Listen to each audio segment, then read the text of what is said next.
வாழைப்பழம் எல்லாரும் கண்டிப்பா சாப்பிட்டுருப்பீங்க. குறிப்பா செவ்வாழை பழம் சாப்பிட்டுருக்கீங்களா? சாப்பிட்டது இல்ல அப்படின்னா தொடர்ந்து அதை வந்து சாப்பிடுங்க.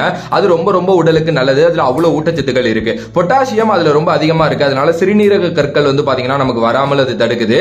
நார்ச்சத்து, விட்டமின் சி, ஆன்டி ஆக்சிடென்ட்ஸ் இது எல்லாமே அதுல வந்து பாத்தீங்கன்னா ரொம்ப ஹையா இருக்கு.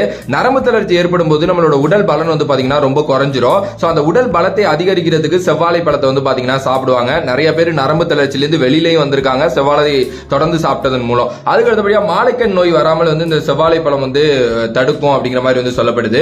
பல் வலி, பல் அசைவு இதெல்லாம் இருந்துச்சுன்னா நீங்க தொடர்ந்து செவ்வாழை பழத்தை சாப்பிடுறதன் மூலம் அது சரியாகும். குறிப்பா ஒரு பல் ஆடிக்கிட்டு இருக்கு அப்படின்னா நீங்க அதை தொடர்ந்து 21 நாள் எப்படியாவது செவ்வாழை பழத்தை சாப்பிட்டீங்கன்னா அந்த பல் ஆடுறதெல்லாம் வந்து பாத்தீங்கன்னா நின்றோம். சொறி சிரங்கு, தோல் வெடிப்பு இது எல்லாமே வந்து பாத்தீங்கன்னா செவ்வாழை பழம் ஒரு சிறந்த நிவாரணமா வந்து சொல்றாங்க.